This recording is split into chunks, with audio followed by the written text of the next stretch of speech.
Yo, what's going on, everybody? Welcome back to my channel, Danny Talks United. Hope you guys are all having a great day. Super hot out here in Manchester today. I'm sweating, it's humid, but we're going to get through it. It's been kind of a shit week for Manchester United yet again. But just before we get into what's going on, don't forget to hit that like, share, and subscribe. It's nice to see everyone coming back.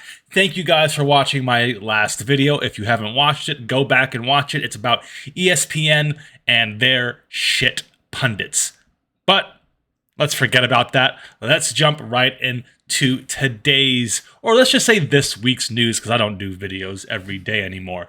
So yeah, guys, right now, the injury crisis that happened last season is coming right back this season with a vengeance already. So if you haven't seen the news from Romano or seen basically everybody, our brand new, most expensive signing, our marquee signing, he is probably going to be our most expensive signing this summer, Leny Yoro, is going to be out for 3 months. 3 months, guys. 3 months. He has I think a fracture in his metatarsal in his foot, which is usually you can recover from it. Remember, Martinez had this last year and he was out most of the year, but I think that was also due to a rush in returning and maybe a bit of a botch operation again. David Beckham had this. He came back just fine. Wayne Rooney came back just fine from an injury just like this. So it's not one that is too concerning, but it is concerning because he's 18 years old, literally been here for a week or two, gets injured in his second or third game it was against Arsenal the other day. Yeah, we've all seen the images of him walking around in the boot as well. It's just depressing. It's getting so depressing.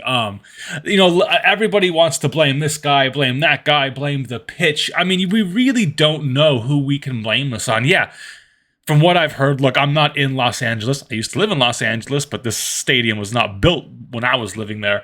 I don't think the United States takes football, soccer very seriously, and they don't really give a shit about the pitches they put out. Though I'm not necessarily blaming the pitch for this because Arsenal didn't get any injuries, and other teams haven't, had any injuries like this. It just seems to be like some guy went on, like Paul Pogba's brother just went on, put a curse on Manchester United that we're going to get injuries and injuries and injuries, and it's come true. It's been nuts, man. And on top of that, if you haven't seen, Rasmus Højlund. I think everyone thought, he would sit the rest of the tour out, come back against Man City, play. But no, he is out for 6 weeks with a hamstring injury. 6 weeks. There's days where I read this and I just want to run headfirst into a wall so I can just get knocked out and forget about all this stuff. 6 weeks, guys, and it's a hamstring injury, which means this could happen again. Hamstring injuries tend to pop up again and again and again. And the odd thing is, he went through the Euros just fine preseason. Up until that game, he was strong, looking good. Steps on the field against Arsenal, scores a wonderful goal, boom, injured.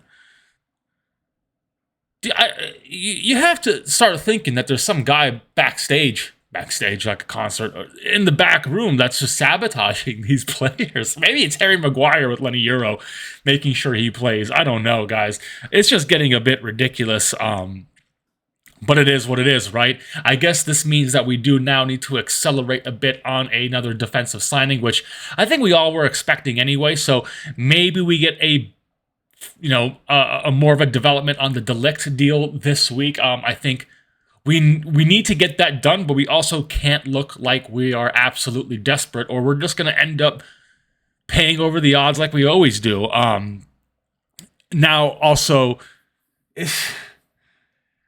I don't know where this puts us at left or right back. I just feel like we should get 2 more center backs, because if this trend keeps happening, Martinez will be out, Euro will be out, De Ligt will be out. I think we need to really, really shore up our defense. I don't want to see any more attacking signings. I need to see everything from CDM back signed, not goalkeeper, CDM defensive line.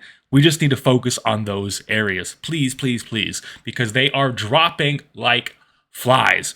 So I think we could see an accelerated attempt at getting a Delict. I mean, that deal's basically done. We just need to agree with Bayern Munich on what the fee is. And I don't think it's a crazy fee. I think we can get that done.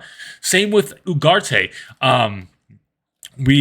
If you aren't aware, PSG have given the Fabio Romano has given PSG the here we go for João Neves, which means I think Ugarte will be free to leave, and maybe that could drop his price because they were asking for some ridiculous money for him that we weren't going to do. But now that they have secured their replacement for him, maybe we can negotiate, and that deal should be getting accelerated as well this week. Now, moving on why these deals could get accelerated and happen within the next week or two is that Fulham have come in with a second bid for Scott McTominay. This is a £20 million bid. I think maybe with some add-ons as well. I'm not too sure.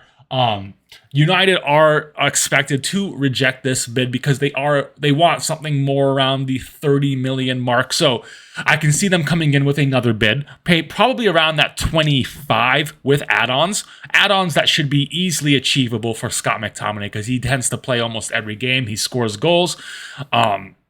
So that's something to look out for. I could see this deal happening. We're up for getting rid of Scott McTominay. I would love to get rid of Scott McTominay. Cool guy, cool dude, just not a Manchester United player. And I'm sick of seeing people with like him and Aaron Wan-Bissaka being like, he provides something different. He scores goals when we need it. Look, if you guys have been seeing what Ineos and Ten Hag are doing, they don't really want to go for someone different. We want to make sure that the next one player gets injured, the one that comes in can play the same way. Scott McTominay cannot hold the ball. He cannot pass the ball, and he goes missing in games when played in central midfield. So for my opinion, he's got to go. Yeah, he does pop up with the goals every now and then. Look, he got 10 goals last season. Absolutely insane for a guy of, how much he played and the position he plays, but I don't think it's enough to justify him staying. If he does stay, cool. If he goes, I'm all about it. Because we need to get more ball playing, better players that can hold the ball and hold possession. And Scott McTominay ain't that. And guys, he ain't a striker, so quit trying to put him up as a striker. It ain't gonna happen. It's not. It's not. And another one that could be on the move as well this week is Aaron Wan-Bissaka. He has agreed personal terms with West Ham. There were rumors last week that he was going to be involved in some swap deal with Inter Milan and Denzel Dumfries. That looks like it's not happening. I think sources are to believe that he wants to go home to London. He's a bit homesick from London. If you don't know, he played at Crystal Palace. He's from the London area. So I think a move to West Ham would do him very, very well. I think it's around 15 million they're trying to offer. I think we might ask for a bit more.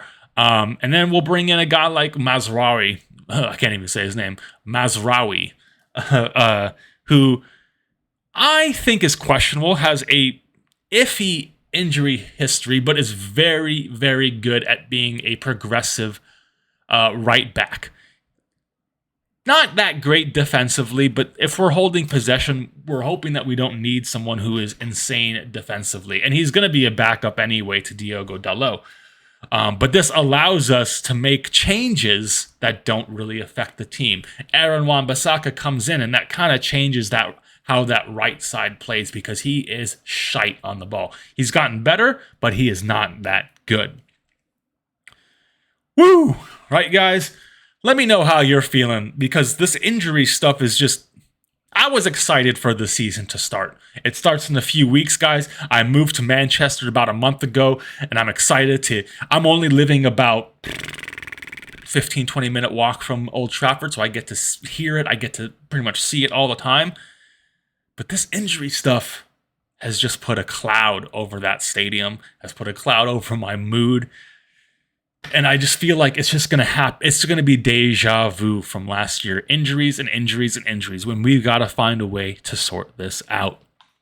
Anyway, let me know what you think. And by the way, guys, I'm also on Instagram. I don't really post as much, but I do post on Instagram. So follow me at Danny Talks United on Instagram.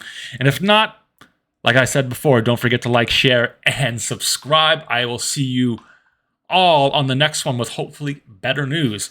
Later.